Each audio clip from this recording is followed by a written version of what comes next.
Assalamualaikum warahmatullahi wabarakatuh. Perkenalkan, nama saya Sri Ratnasari. Saya akan mempresentasikan analisis struktur modal dan pengaruh terhadap kinerja keuangan perusahaan. Teori dan konsep struktur modal. Struktur modal mengacu pada proporsi pendanaan perusahaan yang berasal dari utang jangka panjang, utang jangka pendek, dan ekuitas. Pemilihan struktur modal yang tepat adalah langkah strategis yang bertujuan untuk meminimalkan biaya modal sekaligus memaksimalkan nilai perusahaan. Beberapa teori struktur modal. Yang pertama ada teori trade-off, yaitu menyeimbangkan manfaat pajak utang dengan risiko kebangkrutan. Yang kedua adalah teori pecking order, perusahaan lebih mengutamakan sumber dana internal sebelum eksternal. Ada juga teori agency cost, yaitu penggunaan utang dapat menekan konflik kepentingan antara manajemen dan pemegang saham. Ada juga teori signaling, yaitu struktur modal mengirimkan sinyal ke pasar tentang prospek perusahaan. Selanjutnya,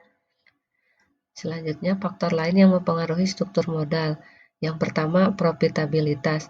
Perusahaan yang menguntungkan cenderung lebih sedikit berutang. Yang kedua, stabilitas pendapatan. Pendapatan stabil memungkinkan penggunaan utang lebih tinggi.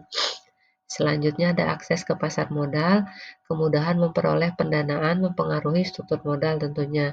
Selanjutnya ada resiko bisnis. Perusahaan dengan resiko tinggi cenderung menghindari utang berlebih. Selanjutnya ada kebijakan dividen.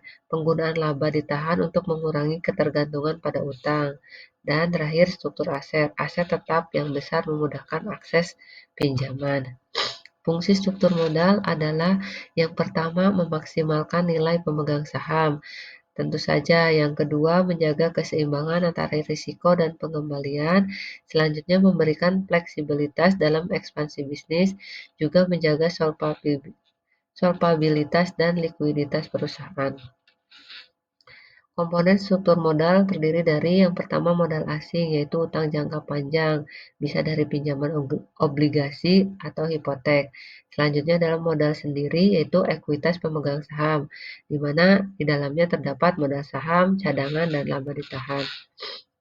Alat analisis struktur modal. Yang pertama adalah Debt to Equity Ratio atau DER, mengukur proporsi utang terhadap ekuitas. Ada juga debt ratio, proporsi total utang terhadap total aset. Ada juga interest coverage ratio. Selanjutnya, interest coverage ratio yaitu kemampuan perusahaan membayar bunga utang. Juga ada equity multiplier, yaitu indikator leverage perusahaan terhadap ekuitas. Bagaimana implementasi struktur modal? Untuk menentukan struktur modal optimal berdasarkan biaya modal dan risiko kebangkrutan, penerapan berdasarkan industri untuk memastikan daya saing dan profitabilitas, juga evaluasi berkala untuk menyesuaikan dengan perubahan pasar dan regulasi. Selanjutnya ada studi kasus PT XYZ. Evaluasi DER, debt ratio, interest coverage ratio untuk mengukur efisiensi struktur modal dan pengaruhnya terhadap profitabilitas, risiko kebangkrutan, dan nilai pemegang saham. Contohnya di sini ada struktur modal itu kan mencakup dari modal ekuitas, saham preference, laba ditahan, itu semua termasuk ke dalam ekuitas. Ada juga utang dan utang jangka panjang. Di situ masuk ke dalam total debt atau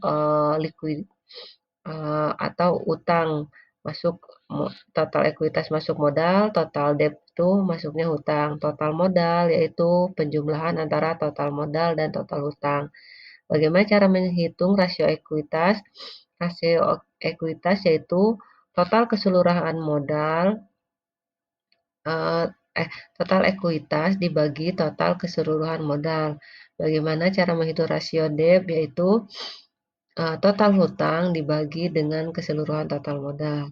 Dan untuk mencari DER-nya atau debt equity ratio, yaitu tinggal membagi total hutang dibagi dengan total modal.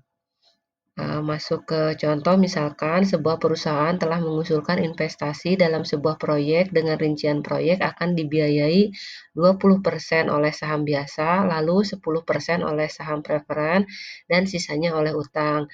Perusahaan bermaksud untuk memahami perhitungannya. Masuk ke struktur modal, misalkan ini biaya proyek yang akan di diusulkan untuk investasi ini totalnya 100% dari biaya proyek itu 20%-nya saham biasa, lalu 10% saham preferen dan sisanya oleh utang. Kemudian dari struktur modal komponen biaya proyek dibagi menjadi alokasi pembiayaannya saham biasa 20%, saham preferen 10%, utang 70% sehingga totalnya 100%. Bagaimana cara menghitung DER? Yaitu kita tinggal membagi total utang dibagi dengan total modal ekuitas, yaitu di sini modalnya ada saham biasa dan saham preferen. Sehingga ketemulah nilai DER dari contoh tersebut adalah 2,33. Bagaimana dengan nilai 2,33 ini?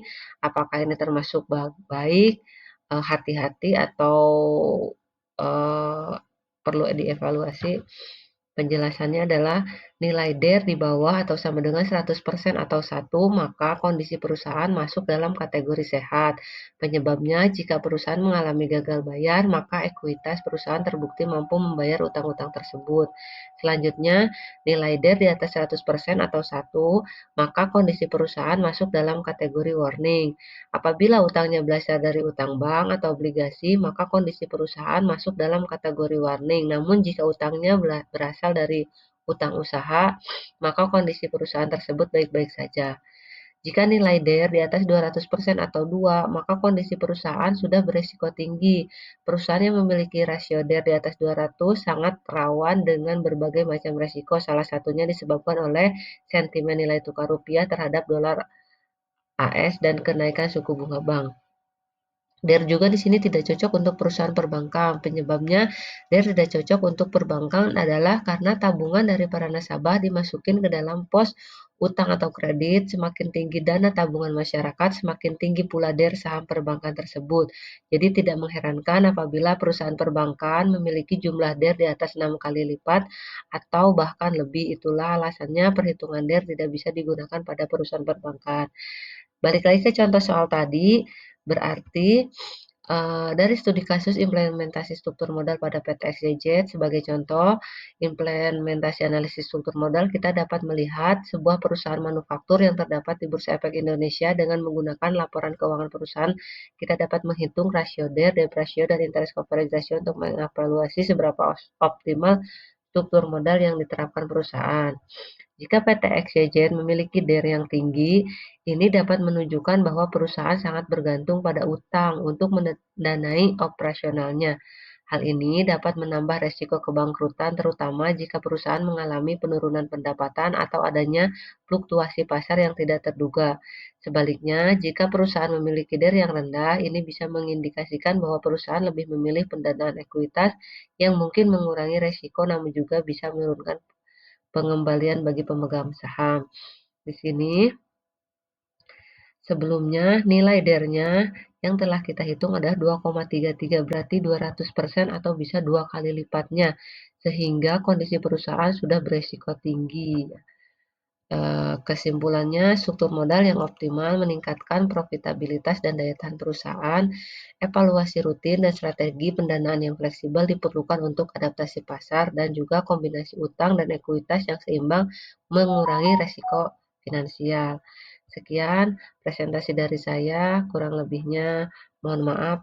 Wabillahi taufiq wal hidayah. Wassalamualaikum warahmatullahi wabarakatuh.